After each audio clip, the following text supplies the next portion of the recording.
As regras ortográficas do uso dos acentos no espanhol moderno são claras e precisas, mas nem sempre foi assim. Na verdade, você deve se perguntar: de onde vem o uso dos acentos no nosso idioma e por que esses acentos estão presentes em todas as línguas românicas? Venha com a gente explorar um pouco da história para encontrar a origem do uso desses sinais ortográficos, onipresentes na escrita culta e que se tornaram, de certa forma, um símbolo representativo de todo um idioma.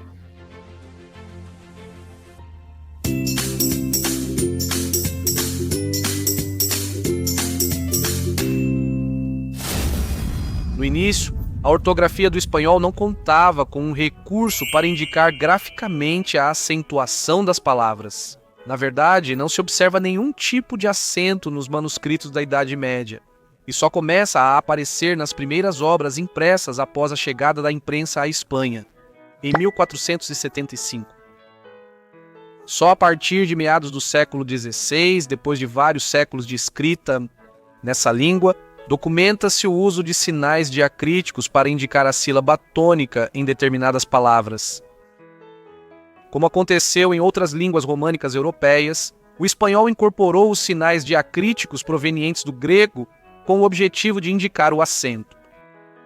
No grego, a acentuação se manifestava principalmente de forma tonal, com subidas e descidas de tom, e podia recair em qualquer uma das 3 últimas sílabas da palavra. Para representá-la, os copistas gregos da época alexandrina, século III a.C., conceberam um sistema com 3 marcas: o acento agudo, que indicava uma subida de tom, o acento grave, que implicava uma elevação menor, e o circunflexo, que refletia uma ascensão seguida de uma descida tonal. Em grego, praticamente todas as palavras, polissílabas e alguns monossílabos eram escritas com um acento sobre a vogal afetada, salvo casos pontuais. Em latim, por outro lado, só era permitida a acentuação na penúltima ou antepenúltima sílaba. Sua posição dependia da pronúncia da vogal da penúltima. Se fosse longa, era acentuada e a palavra se tornava paroxítona, por exemplo, auriga. Se fosse breve, o acento se deslocava para a sílaba anterior, gerando uma palavra proparoxítona, como módicos. Os falantes cultos diferenciavam as vogais breves das longas na pronúncia, e talvez por isso não sentiram necessidade de refletir essa informação com sinais. Só por volta do século IV d.C., alguns gramáticos latinos recorreram aos acentos gregos para escrever em latim. Por volta do século XV, o movimento humanista impulsionou a reedição e circulação de obras clássicas greco-latinas. Várias línguas europeias começaram então a adaptar os diacríticos gregos para refletir o acento de acordo com suas próprias normas. O italiano foi a primeira língua vernácula europeia a introduzir acentos em sua escrita em textos do final do século XV e início do XV. Primeiro, nessas obras, o acento grave era usado de forma irregular, principalmente em palavras oxítonas, e, com menos frequência, o agudo em outras posições. Alguns anos depois, durante a segunda década do século XVI, os franceses adotaram esses mesmos sinais diacríticos, seguindo o modelo italiano. Só na segunda metade do século XVI é que surgem escritos em espanhol que colocam sinais de acentuação na vogal das sílabas tônicas de certas palavras. No entanto, esses recursos só se tornariam habituais no século seguinte. Tanto é assim que as primeiras edições de obras como Guzmán de Alfarache, de Mateu Alemã, de 1599, ou Epístolas Familiares, de Antônio de Guevara, de 1595, e até mesmo as comédias de Lopes de Rueda, publicadas em 1620, não possuem marcas gráficas para indicar o acento.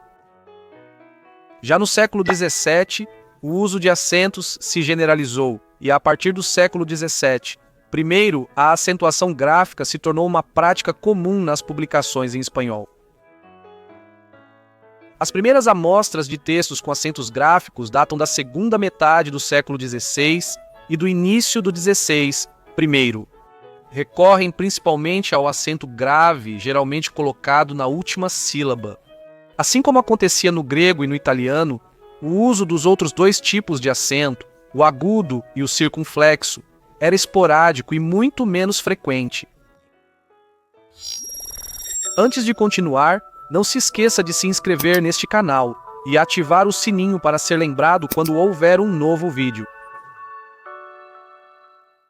Nesses primeiros impressos, em que se observa o uso de acentos gráficos, esses sinais cumpriam uma função marcadamente diacrítica, pois eram aplicados para distinguir palavras compostas pelas mesmas letras, mas com acento prosódico diferente. Assim, era usado para diferenciar as formas mudó, habló, mandó, está, degé ou igualará de suas contrapartes paroxítonas, mudo, hablo, mando, está, degé ou igualara. Além disso, usava-se o acento grave em monossílabos formados por uma única vogal, como nas conjunções e ou u, na preposição a e ocasionalmente na forma verbal a do verbo haver, hoje, haver. Em alguns casos, o circunflexo alternava com o grave, por exemplo, cargará ou despachó, ou era utilizado em termos como fé ou ver para indicar a antiga presença de uma vogal dupla antes em fé e ver. O acento agudo era muito pouco comum e quase sempre era usado nas sílabas internas. Mesmo com essas tendências, o uso de cada tipo de acento era bastante irregular e inconsistente, até mesmo dentro de um mesmo texto. Paralelamente, muitos autores de tratados ortográficos dedicados a fixar a escrita do espanhol propuseram várias normas para o uso de acentos gráficos com diferentes graus de rigor e aceitação. Todos, no entanto, concordavam em restringi-los a certos casos, ao contrário da norma grega, na qual praticamente todas as palavras tinham uma marca de acentuação.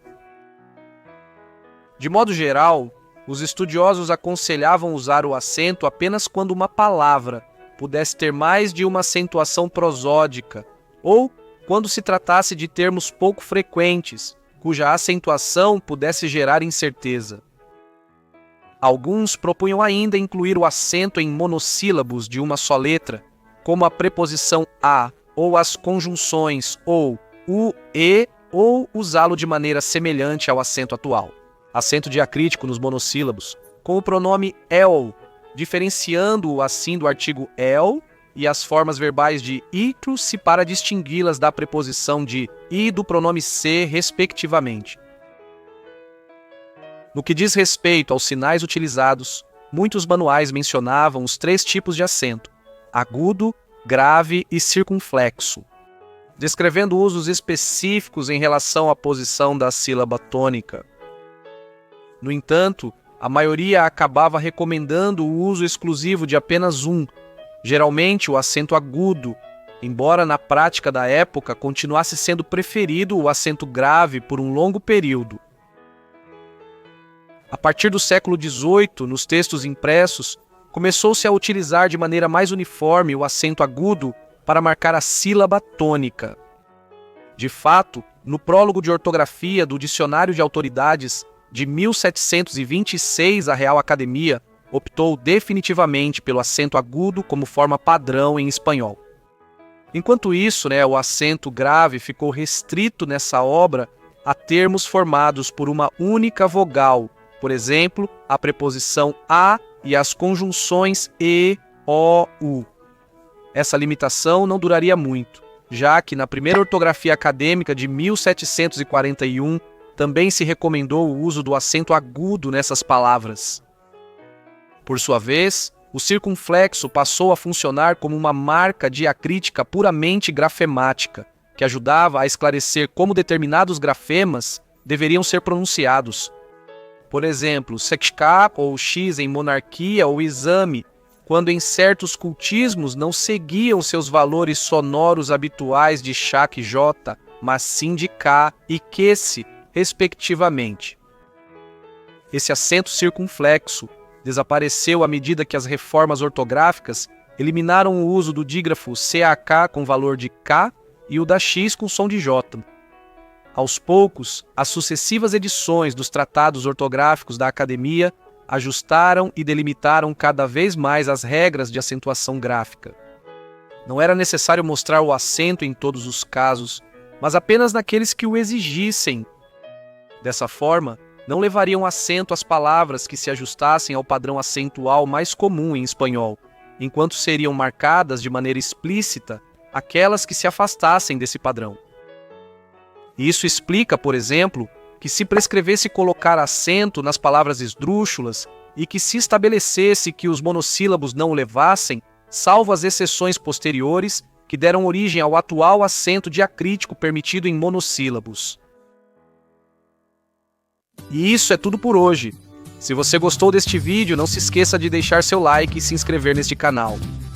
Te convido também a ativar o sininho para ser avisado quando houver um novo vídeo. Até breve.